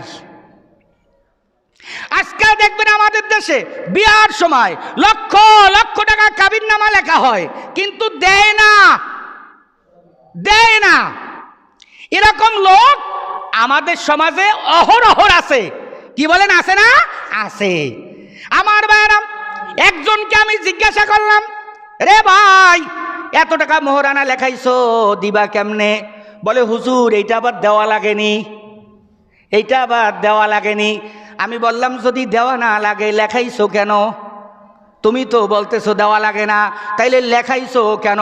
বলে, হুজুর এটা বাহাদুরির জন্য লেখাইছি, আমাদের বংশের রেওয়াজ অনুযায়ী লেখাইছি। আমার বড় ভাই বিবাহ করিয়াছে 20 লাখ টাকা মহারানা দিয়া, আমি যদি 1 লাখ টাকা মহারানা দিয়া বিয়া করি, তাইলে আমাকে সমাজের লোকেরা ধরবে, সমাজে বসবাস করতে দিবে না। এই জন্য বংশের খাতিরে অথবা আমাদের ঐতিহ্য রক্ষার জন্য, বাহাদুরির জন্য আমি 20 লাখ টাকা লেখাইছি। হুজুর এইটা তো দেওয়া লাগে না। ও আমার ভাইরা, এইরকম নিয়ত করিয়া যদি কোনো মানুষ তার স্ত্রীকে বিবাহ করে, আল্লাহর হাবিব হাদিসের মধ্যে কি বর্ণনা করেন? ক্বালান নবী সাল্লাল্লাহু আলাইহি ওয়াসাল্লাম, আইয়ুমা রাসূলিন তাজাওয়াজা ইমরাতান আলা মা কাল্লা মিনাল মাহরি আও আকসারা।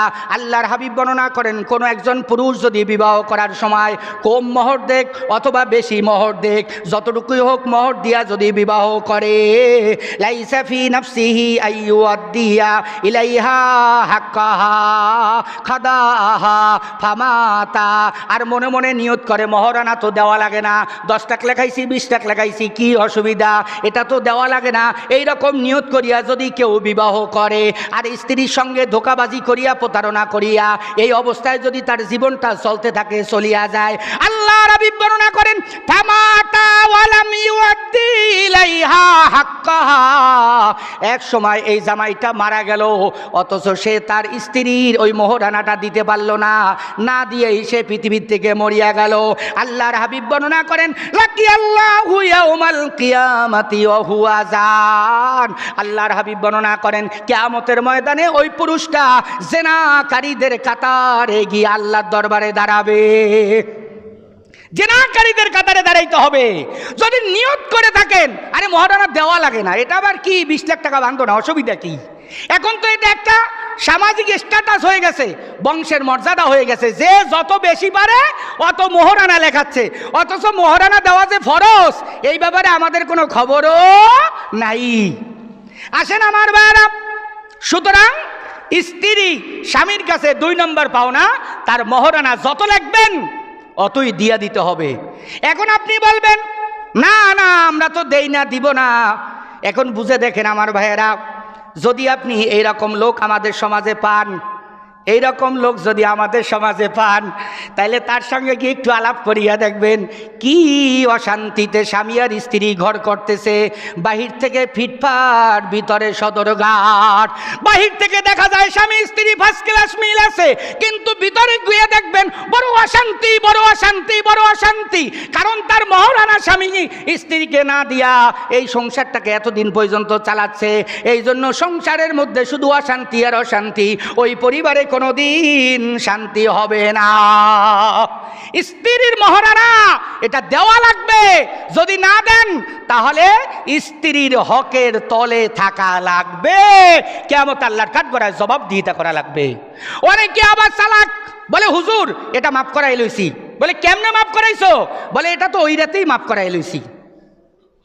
বলে এটা তো ওই রাতেই মাফ করাই লইছি। বলে কেমনে মাফ করাইছো? বলে ওই রাতে যখন ঘরে গেলাম, ঘরে গিয়া খাটের এক কোনায় বসে রইছি, অনেকক্ষণ বসে থাকার পর স্ত্রী বলে ব্যাপারটা কি, স্বামী কেন আমার সঙ্গে কথা বলে না? বলে ও স্বামী ব্যাপারটা কি, কেন কথা বলেন না? বলে না না তোর সঙ্গে কোনো কথা নাই। বলে কেন কথা নাই, আমার সঙ্গেই তো কথা বলতে হবে। বলে না হুজুর আজ করিয়াছে মহারানা দেওয়া ফরজ, মহারানা না দিতে পারলে তোমার সঙ্গে কি কথা কইব। স্ত্রী মনে মনে চিন্তা করে, হায় রে আমি বাড়িতে মা বাপ ত্যাগ করে দিলাম, ভাই বেরাদার আত্মীয় স্বজন সব ত্যাগ করিয়া মিরেশ্বরের জমিন থেকে চট্টগ্রামের জমিনে চলে আসলাম একটা মাত্র পুরুষের চেহারা দেখিয়া। আজকে রাতের বেলা ওই পুরুষই আমার সঙ্গে কথা বলতেছে না, হায় রে কি একটা বিপদে বললাম, কি করব এখন। আমার ভাইয়ারাম স্ত্রী বলে কেন কথা বলেন না?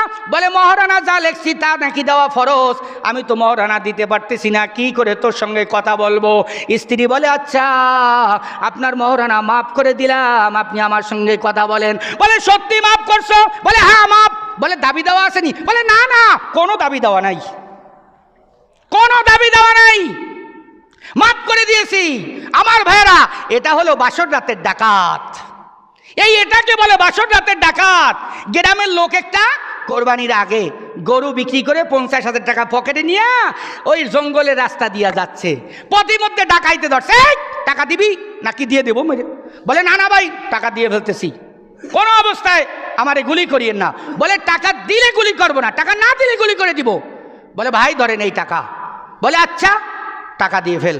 টাকা দিয়ে ফেলছে, এটা নিয়ে ওই অল্প কদ্দুরা গেছে, যাইয়া ডাকাইতেরা বলে রে বেটা টাকা যে লইলাম মাপ করাই তো লইলাম না, টাকা তো নিলাম কিন্তু ওর তো মাপ তো লইলাম না। তা দূরের তো আবার বলে দাঁড়া। বলে ভাই সাহেব আমার কাছে তো আর কিচ্ছু নাই, কিনলে আবার আমারে দাঁড় করান। বলে না না তোর তুন যে 50,000 টাকা নিতেছি কোনো দাবি টাবি আসেনি। বলে না না কোনো দাবি নাই, কোনো দাবি নাই, কোনো দাবি নাই। বলে তাই সত্যি কোনো দাবি নাই? বলে না না কোনো দাবি নাই, ওটা আপনি খেয়ে ফেলেন। আমার ভাইরা বাড়িতে গিয়া কাঁদতেছে আর তার জন্য বরদোয়া করতেছে।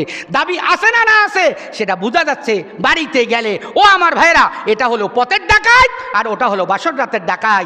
সে বাসর রাতেই তার স্ত্রী ডাকাতি করি 20 লাখ টাকা মহারানা মাফ করায় নিয়েছে, কিন্তু তার যদি 5-6টা ছেলে মেয়ে হয় এরপরে গিয়ে একটা কাগজ দিয়ে বলবেন এই কাগজটার মধ্যে একটা সাইন করো তো। বলে কিসের সাইন? বলে ওই যে 20 লাখ টাকা মহারানা মাফ করে দিছিলা, বলে এটা ওই রেতে মাফ করেছিলাম, এখন আর মাফ করব না, এখন মহারানা আমি তোমার কাছে পাও না, ওই রেতে তোমার চিনি নাই তাই মাফ করেছি, তোমার কাছে মহারানা পাবো, এটা না দিলে এটা কিয়ামতের ময়দানে আমি আদায় করে ছাড়বো। আমার ভাইরা সুতরাং এই ডাকাতি করে আপনি কোনো অবস্থায় মুক্তি পাইতে পারবেন না। এই জন্য আল্লাহর হাবিব বর্ণনা করেন মহারানা স্ত্রী পাওনা এটা তোমরা যত উল্লেখ করবা তত দিয়া দিবা। আসেন আমার ভাইয়েরা স্বামীর উপর স্ত্রীর আর কি কি হক আছে। একজন সাহাবী আল্লাহর হাবিবকে জিজ্ঞাসা করলেন ইয়া রাসূলুল্লাহ ইয়া হাবিবাল্লাহ সুইলা রাসূলুল্লাহি সাল্লাল্লাহু আলাইহি ওয়াসাল্লাম মা হাক্কু জাওজাতি আহাদিনা আলাইহি। ইয়া রাসূলুল্লাহ স্ত্রীরা আমাদের কাছে কি পাবে? ওগো নবীজি স্ত্রীরা আমাদের কাছে কি পাও না এটা একটু আপনি আমাদেরকে জানাইয়া দেন। আল্লাহর হাবিব বর্ণনা করেন ক্বালা আন তুতঈমাহা ইজা তাইমতা। আল্লাহর হাবিব বর্ণনা করেন 1 নম্বর তোমার স্ত্রী তোমার কাছে পাও না তুমি যখন খানা খাইবা অথবা তুমি যখন কিছু খাইবা সমর্থন অনুযায়ী তুমি তোমার স্ত্রীকে খাওয়াইবা। 1 নম্বর পাও না তুমি তোমার স্ত্রীকে সমর্থন অনুযায়ী খাওয়াইবা। তুমি যখন খাইবা তোমার স্ত্রীকেও খাওয়াইবা। একা একা খাইলে হবে না। ঘরের মধ্যে 7 দিন পর্যন্ত গরুর গোস্ত রান্না হয় না। তোমার একা একা মনে চাইলো গরুর গোস্ত খাইবো, হোটেলের মধ্যে ঢুকে ইচ্ছা মতো 250 টাকা দিয়ে গোস্ত কিনিয়া সেখানে খাইয়া আরামসে নাক টানিয়া ঘুমাইতেছো। তোমার স্ত্রী 1 সপ্তাহ পর্যন্ত ঘরের মধ্যে আলু ভর্তা ডাল দিয়া ভাত খাইতেছে। ওই গোস্ত তারও খাওয়ার অধিকার ছিল, তুমি তারে না খাওয়াইয়া ওই যে হোটেলে খাইয়া ঘুমাইছো, এটা শরিয়াতে তোমার জন্য হারাম। তুমি যখন খাইবা তোমার স্ত্রীকেও খাওয়াইবা। 1 নম্বর ওয়াতাকসুহা ইযা তাসাইতাম। নবীজি বর্ণনা করেন 2 নম্বর হক যখন তুমি কোনো পোশাক লইবা তখন তোমার স্ত্রীকেও পোশাক লইয়া দিবা। তুমি একা একা শুধু ঈদের দিন পোশাক লইও না, ঈদের দিন তোমার স্ত্রীও একটা মানুষ, এই কথা মনে রাখিও। তোমার নতুন জুতা লাগে, তোমার স্ত্রীরও নতুন জুতার প্রয়োজন আছে। তুমি যেই রকম নতুন পোশাক লইবা তোমার স্ত্রীকেও নতুন পোশাকের ব্যবস্থা করবা। ওয়ালা তাদরিবাল ওয়াজহা তিন নম্বর অধিকার, তোমার স্ত্রীকে তুমি হাকিম হিসাবে শাসন করতে পারবা। তবে সাবধান সাবধান, শাসন করতে গিয়া কোনো দিন স্ত্রীর মুখ বরাবর আঘাত করবা না, স্ত্রীর চেহারাটাকে বসকাইয়া দিবা না, স্ত্রীর চেহারায় আঘাত করিয়া তার চেহারা নষ্ট করবা না। তোমার পছন্দ না হইলে তালাক দিয়া দিবা। তার সুন্দর চেহারা লইয়া সে আরেকটা পুরুষের সাথে বিবাহ বসবে, কিন্তু তার চেহারা নষ্ট করিয়া দেওয়ার অধিকার তোমাকে দেওয়া হয় নাই। শাসন করতে পারবা, অতিরিক্ত করতে পারবা না, চেহারায় আঘাত করতে পারবা না। তার চেহারায় থাপ্পড়ের সরে থাপ্পড় মারি 5-10 আঙ্গুলের হাতের ছাপ বসাই দিয়েছেন, সে সমাজের মধ্যে ঘুরে ঘুরে মানুষকে দেখাচ্ছে, আর আপনি ফার্স্ট ক্লাস পোশাক পরে হাঁটতেছেন আর নিজেকে ভদ্র পুরুষ বলে পরিচয় দিচ্ছেন। আমার ভাইরা, 4 নম্বর ওয়ালা তুকাব্বিহা, আল্লাহ রাব্বি বর্ণনা করেন 4 নম্বর স্ত্রী তোমার কাছে পাও না। স্ত্রীকে তুমি কোনো সময় মন্দ জানবা না, কোনো সময় খারাপ জানবা না, তার ব্যাপারে কুধারণা করবা না, তার ব্যাপারে কুচিন্তা করবা না, সব সময় শুধু স্ত্রীকে সন্দেহ করবা না। যদি সন্দেহ করো তাহলে ওই পরিবারে শান্তি আসবে না, একে সব সময় তুমি মন্দ জানবা না। আল্লাহর হাবিব বর্ণনা করেন ওয়ালা তাহজুরা ইল্লা ফিল বাইত, 5 নম্বর স্ত্রীর পাওনা হইল তোমার ঘরের মধ্যে স্ত্রীকে থাকতে দিবা। বিবাহ করে আসো স্ত্রীকে আর একজনের ঘরে নিয়ে রাখবা না, আর একজনের বাড়িতে নিয়ে রাখবা না। স্ত্রী হিসাবে তোমার কাছে পাও না, তাকে আলাদা একটা ঘর দিবা, আলাদা একটা রুম দিবা, তারও কিছু সুযোগ সুবিধার প্রয়োজন আছে।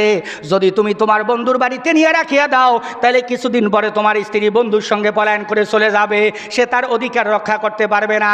এই জন্য আল্লাহর হাবিব বর্ণনা করেন ওয়ালা তাহজুরা ইল্লা ফিল বাইত, স্বামীর উচিত হবে স্ত্রীকে তার ঘরের মধ্যে রাখা, তার জন্য আলাদা একটা ব্যবস্থা করে দেওয়া। ও আমার ভাইয়েরা, 6 নম্বর হক, স্ত্রীর সতীত্ব রক্ষার্থে তাকে পর্দার ব্যবস্থা করা। আমার ভাইয়েরা, স্ত্রী এটা কোনো ধরনের প্রদর্শনীর বস্তু না, স্ত্রী এটা কোনো প্রদর্শন করার মতো বস্তু না যে এইটাকে আপনি লিপস্টিক লাগাইয়া সমাজে ঘুরাইয়া ঘুরাইয়া দেখবেন, দেখাইবেন মানুষকে, এইটা স্ত্রী না। স্ত্রী হইল গোপনীয় বস্তু, এর সতীত্ব রক্ষার জন্য অবশ্যই স্বামী পর্দার ব্যবস্থা করে দিবেন, পর্দার মধ্যে রাখার চেষ্টা করবেন। স্ত্রী হিসাবে স্বামীর কাছে এটা পাও না। যদি স্ত্রীকে আপনি বেপর্দা করেন, কিয়ামতের ময়দানে আপনার জাহান্নামে যাওয়া লাগবে। স্ত্রীকে পর্দায় রাখার দায়িত্ব আপনার, এই জন্য তার সতীত্ব রক্ষার্থে তাকে পর্দার ব্যবস্থা করে দিবেন। 7 নম্বর, স্ত্রীকে দ্বীনি মাসআলা শিক্ষা দিবেন। আমার ভাইয়ারা, আপনি ওয়াজে যাবেন, তাফসিরে যাবেন, মাহফিলে যাবেন, জুমার নামাজে যাবেন, বিভিন্ন রকম মাসআলা শুনবেন, এই মাসআলাগুলা স্ত্রীকে গিয়া শিখাইবেন। এশার নামাজের পর প্রত্যেক দিন ঘরের মধ্যে আধা ঘন্টা সময় দেন, এ আমার ছেলের আমার পাশে বসো, স্ত্রী আমার পাশে বসো, তাকে মাসআলাগুলা শোনান, তার নামাজটা দেখেন, তার সূরা কিরাতগুলা দেখেন, তাকে কোরআনের একটা আয়াতের অনুবাদ শিখান। এইগুলা এখন আমাদের সমাজে নাই, পরিবারে নাই, যার জন্য ওই পরিবারের মধ্যে শান্তিও নাই। 8 নম্বর, একাধিক যদি স্ত্রী থাকে, কোন একটা পুরুষ যদি 2টা বিবাহ করে, তাহলে অবশ্যই তার ভরণ পোষণ এবং তার রাত যাপনের ব্যাপারে সমতা রক্ষা করা লাগবে। 1টা 2টা 3টা 4টা পর্যন্ত বিবাহ করতে পারবেন, কোনো অসুবিধা নাই, কিন্তু বিবাহ করতে গিয়া সাবধান সাবধান সাবধান। যদি 2টা বিবাহ করেন আর যদি সমতা বজাইয়া না রাখতে পারেন, যদি ঠিক মতো হিসাব নিকাশ ক্লিয়ার করিয়া যদি না চলতে পারেন, তাইলে কিয়ামতের ময়দানে বিপদ। আমার ভাইয়েরা, প্রথম স্ত্রী বয়স হয়ে গেছে বৃদ্ধা, এই জন্য আপনি একটা জুয়ান মেয়ে বিবাহ করলেন। কই জুয়ান মেয়েটাকে নিয়ে আপনি সংসার করতেছেন, 6 মাসে আর প্রথম স্ত্রীর খবর লইলেন না, বৃদ্ধা মহিলার খবর লইলেন না। এই বৃদ্ধা মহিলা আল্লাহর কাঠগড়ায় আপনার বিরুদ্ধে রিপোর্ট করে দিবে। আল্লাহর হাবিব বর্ণনা করেন ক্বালান নবী সাল্লাল্লাহু আলাইহি ওয়াসাল্লাম ইজা কানাত ইনদার রাসূলি ইমরাতান ফালাম ইয়াদিল বাইনাহুমা জা ইয়াউমাল কিয়ামাতি ওয়া শাক্কুহু সাকিতুন।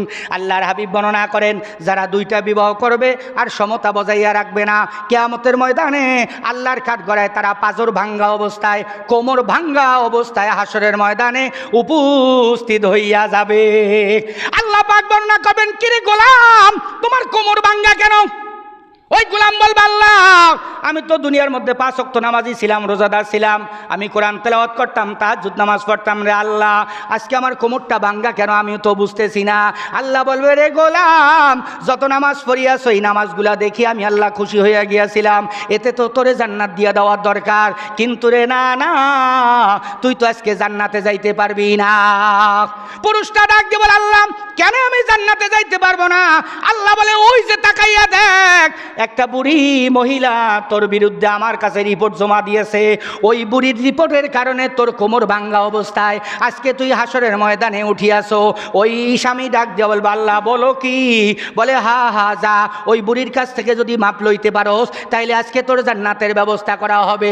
স্বামী দৌড়াইয়া যাবে, ও আমার প্রথম স্ত্রী, আমি একটু অন্যায় করিয়াছি, তুমি আমারে মাফ করিয়া দাও। স্ত্রী ডাক দিয়ে বলবে, না গো স্বামী না, তোমাকে মাফ করা হবে না, তুমি আমার অনুমতি ছাড়া বিবাহ করিয়াছো। যুবতী একটা মেয়েকে বিবাহ করিয়া 6 মাসে তুমি আমার খবর লাও নাই, আমার খানা পিনার ব্যবস্থা করো নাই। আমি তখন 2 চোখের পানি ছেড়ে শুধু আমার সন্তানগুলা নিয়ে কান্নাকাটি করছি। এলাকার চেয়ারম্যানকে বলছি, মেম্বারকে বলছি, তারাও আমার বিচার করে নাই। রাতের গভীরে তাহাজ্জুদ নামাজ পড়ি আল্লাহর দরবারে বিচার দিয়েছি, আল্লাহ কিয়ামতের ময়দানে যেন আমি তোমার কাছে বিচার চাই। সেই জন্য আল্লাহ রব্বুল আলামিন আজকে তোমাকে কোমর ভাঙ্গা অবস্থায় উঠাইয়া দিয়েছে। আল্লাহর কাঠগড়ায় আমার এই জবাবদিহিতা না করিয়া তোমাকে আমি কোনো অবস্থায় মাফ করব না। আমার ভাইয়েরা, স্ত্রীর হক বড় কঠিন হক, কোনো অবস্থায় এটাকে কোনো অবস্থায় নড়চড় করা যাবে না। এই জন্য আসেন আমার ভাইয়েরা, 9 নম্বর স্ত্রীর হক, স্ত্রীর সাথে ভালো ব্যবহার করবেন, খারাপ ব্যবহার করবেন না। আল্লাহ রাব্বুল আলামিন বর্ণনা করেন, ওয়াশিরুহুন্না বিল মারুফ, তোমরা তোমাদের স্ত্রীর সাথে ভালো ব্যবহার করো। আল্লাহ রাব্বি বর্ণনা করেন, খিয়ারুকুম লিনিসাইহিম, তোমাদের মধ্যে ওই ব্যক্তি ভালো, তোমাদের মধ্যে ওই ব্যক্তি ভালো, তোমাদের মধ্যে ওই ব্যক্তি ভালো যেই পুরুষ তার পরিবারের কাছে ভালো, যেই পুরুষ তার স্ত্রীর কাছে ভালো, ওই পুরুষটা আল্লাহ তার রাসূলের কাছেও ভালো। আসেন আমার ভাইরা, 10 নম্বর স্ত্রীর হক, স্ত্রীকে ভালো কাজের প্রতি উৎসাহিত করবেন, খারাপ কাজের প্রতি তাকে উৎসাহিত করবেন না। নিজেও সিনেমা দেখেন, স্ত্রীকেও সিনেমা দেখাইতেছেন, নিজেও অন্যায় করেন, স্ত্রীকেও অন্যায়ের মধ্যে জড়াইয়া দিয়েছেন। পুরুষ ইয়াবা বিক্রি করে, স্ত্রীকেও ইয়াবার মধ্যে জড়াইয়া দিয়েছে। এইটা কোনো অবস্থায় একজন স্বামী হিসেবে তার অধিকার না। আমার ভাইয়েরা, 11 নম্বর, আত্মীয়তা সম্পর্ক অবশ্যই বজায় রাখার জন্য স্ত্রীকে আপনি তাগিদ করবেন। স্ত্রীর আত্মীয় আসলে মাথা গরম করিয়েন না, স্ত্রীর আত্মীয় আসলে শুধু বারবার গরম হইয়া যাইয়েন না, স্ত্রীর আত্মীয়তা রক্ষা করা একান্ত প্রয়োজন। 12 নম্বর, আমার ভাইয়েরা, যাদের সঙ্গে শরিয়াতে দেখা করা জায়েজ তাদের সঙ্গে দেখা করার সুযোগ করিয়া দেওয়া।